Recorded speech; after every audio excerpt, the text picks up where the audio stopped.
এই শীতে এটা খুঁজেই পাইনি। এই এটা থাকলে আমার এতটা ঠান্ডা লাগতো না। এখন খুঁজে পেয়েছি, এখন পরছি।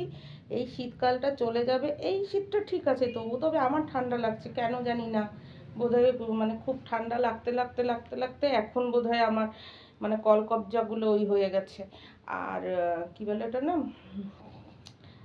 এই শীতে খুঁজে পাইনি, এখন পড়ছি। এটা কিন্তু এখানকার না, জানো তো, এটা আমবালার। তো মানে পাঞ্জাবের। আর একটু আটকে নিলাম কোমরে, ঠিক আছে।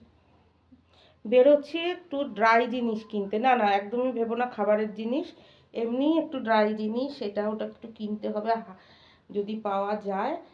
আসলে মনাদের খাবারটা অনেক বেশি আনি তো, ওটা সেদ্ধ করার ইয়ে পাই না।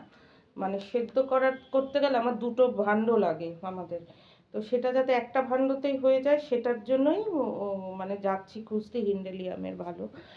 তো মানে যেটাতে হ্যাঁ তোমার তাপটা অ্যাবজর্ব করে রাখবে, এই আর কি। যদি পাওয়া যায় খুব ভালো হয়। এই পরে নিয়েছি। আর আমি ভেবেছিলাম এটার মধ্যে হুডি আছে, মানে মাথার ওই আছে, মাথার ওইটা থাকলে আমার খুব সুবিধা হয়, কিন্তু ব্যাড লাক নেই। অন্যটার মধ্যে আছে, অন্য দুটোর মধ্যে আছে, এটার মধ্যেই নেই। আর আমি ভেবেছি এটার মধ্যে আছে, আমি মাথার মধ্যে দিয়ে নেব, আমার আর কিছু করতে হবে না, কিন্তু এখন তো দেখছি নেই। তো অন্য কিছু পরে যেতে হবে। তো সব কিছু রেডি। ওই একটু যাব, এখান থেকেই নেব, কাছে পিঠের দোকান থেকেই নেব, কারণ কিছু হলে পাল্টানো যেতে পারে তাহলে। আর আজকে সে মাঘী পূর্ণিমা, আমি একটু পুজো দিতে যেতে পারিনি, বেরোতে পারিনি, ঘরের কাজ ছিল। তো ঘরের কাজ ছিল বলতে কি বলতো, ওই মনাদেরকে নিয়ে একটু ওই ছিল, ওদের শীতকালীন এতদিন ধরে ওদের যে জায়গাগুলো ওই ছিল, সেই জায়গাগুলো আজকে একটু পরিষ্কার টরিষ্কার করেছি, বুঝেছো। একরকমভাবে শীতের মধ্যে ওরাও তো পোটলা পাটলি নিয়েছিল, যেগুলি মানে ওদের শীতের জিনিসপত্র, সেগুলি সরিয়ে টরিয়ে রোদে টোদে দিয়ে সব ঢুকিয়ে টুকিয়ে নিয়ে কিছু একদম বাতিল করে দিয়েছি। আবার নতুন শীতে হবে ওই করে টোরে, বুঝলে তো, অনেক কিছু করেছি। তারপরে বাইরে ডগিটি আসছে, ওই ডগির খাবার টাবারগুলি অন্যভাবে দেওয়া থাকার কারণে অনেক কিছু করতে হয়েছে আজকে।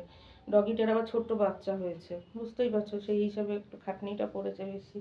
না বাচ্চাটা হয়েছে তুত্তুর করে দৌড়ায়, কিন্তু এই জন্য ডগিটা খেতে আসতে পারে না, মানে বাচ্চাটাকে রেখে। তো সেই হিসাবে মানে গেট খুলে দিতে হয়, তারপরে আসে, আবার বাচ্চাটাকে একটুখানি সামনে না থাকলে ওর মা দৌড়ে দৌড়ে চলে যায়, বুঝলে তো, একটু রাখতে হয়েছে আমাকে। ওই করতে হয়েছে এগুলি, তারপরে মানে একটু ওদের পিছনে থাকতে হয়েছে। তারপর ওদের জিনিসগুলি বোঝো, যাদের বাড়ি আছে তারা জানো যে ওদের জিনিসগুলি বাইরে বের করতে হয়, একটু রোদে দিতে হয়, পুরনো জিনিস ফেলে দিতে হয়, কেউ ধুয়ে ফেলে, কেউ ফেলে দেয়। তো আমি কিছু জিনিস ফেলে দিয়েছি, আর কিছু জিনিস ধুয়েছি, মানে যেগুলো মেটালের জিনিসপত্রগুলি ধুয়ে রেখেছি। এগুলি করতে করতে আমার আজকে আমি আর ঠাকুরের ওখানে যেতে পারিনি, বুঝতে পেরেছো। এই আজকে এই ড্রেসটা আমি বানিয়েছি গার্ডেনের কাপড় দিয়ে। এটা কেমন হয়ে যাচ্ছে দেখো। তো ভাবছি একটু এখন বেরোলে আর কোথায় যেতে পারবো। তো শুনেছি সে তার আজকে আবার পূর্ণিমা, অনেক কিছু তো আবার কিনতে নেই। তো ঠিক আছে, যাই হোক, আমি তো আবার সব মানি টানি না, কিছু মানলে আর চলা যাবে না, বুঝতে পেরেছি। আমি মানতে পারি না জ্যোতিষ ফতিস, বাপরে বাপরে বাপ। এই আর কি, এই পোশাক আজকে এটা পরতেই পারিনি পুরো শীতে, যে এত সুন্দর সুন্দর অনুষ্ঠান হলো। তো যাই, টাটা।